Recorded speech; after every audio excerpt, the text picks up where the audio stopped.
Hey, Professor Fields here. We're in AJ 100, Introduction to Administration and Justice. We're talking about learning outcome objective number 5.1. Describe the organization and structure of a typical police department and summarize the responsibilities of patrol.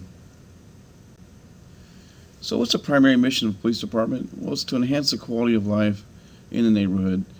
And how do they do this? Enforcing the laws, preventing crimes, taking people to jail. That's what most people think of when they think of police work. But it's a lot more than that. We have a lot of other responsibilities, such as directing traffic, providing medical aid, even helping people out with that are in need, emergency services, welfare checks, bringing them groceries when needed, or helping out stranded motorists, changing their tires, getting them gas, stuff like that.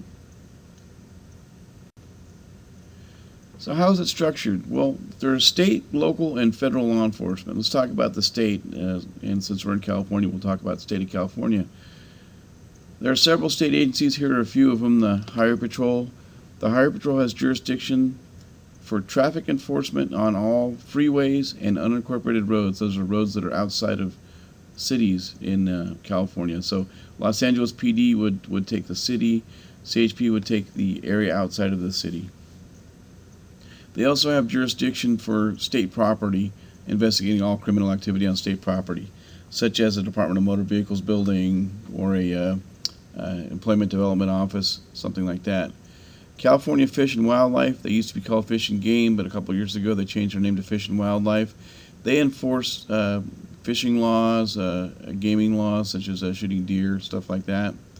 California Alcoholic Beverage Control, they enforce alcohol laws.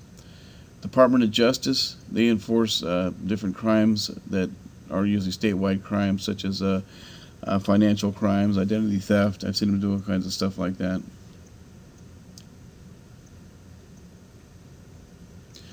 In California, we have county law enforcement agencies too, and they do services such as corrections, running the jails. That's their primary function, is the jails. They do patrol in unincorporated areas. In other words, take Los Angeles County for instance.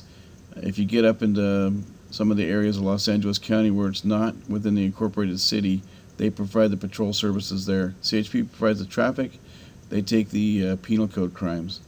They also give marshal services, such as bailiffs in the courts, or serving warrants, or evicting people from houses.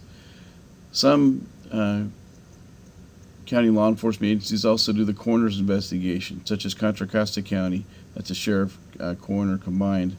They investigate death investigations.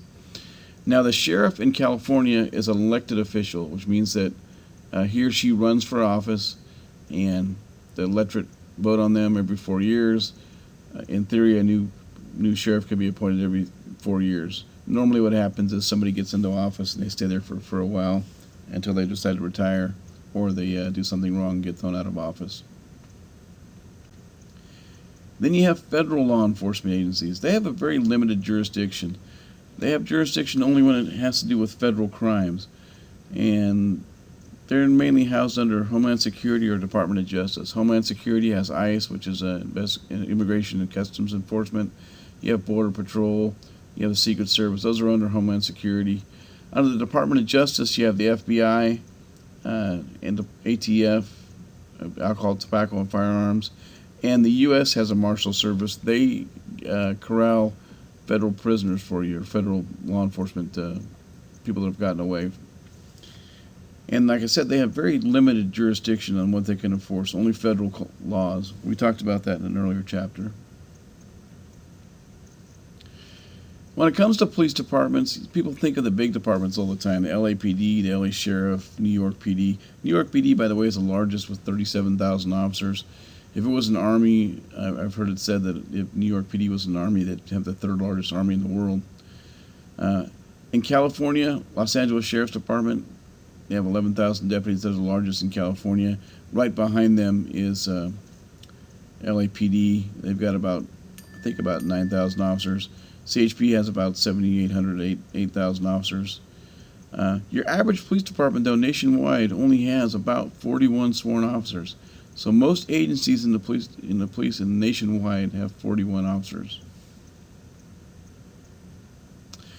Now, they're all under a paramilitary framework. In other words, they follow a chain of command.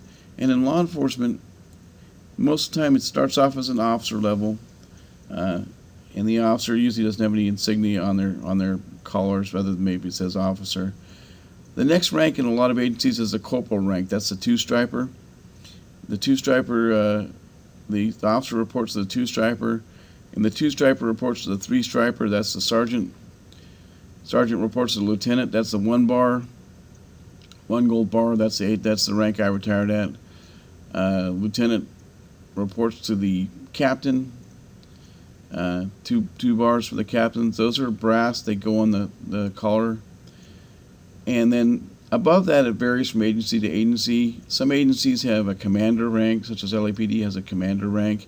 CHP has a chief rank. They have an assistant chief rank. Depending on what the rank is, it can be 1 to 5 stars. Normally, the chief of police in a larger agency is going to be 5 stars, and a smaller agency is going to be 4 stars.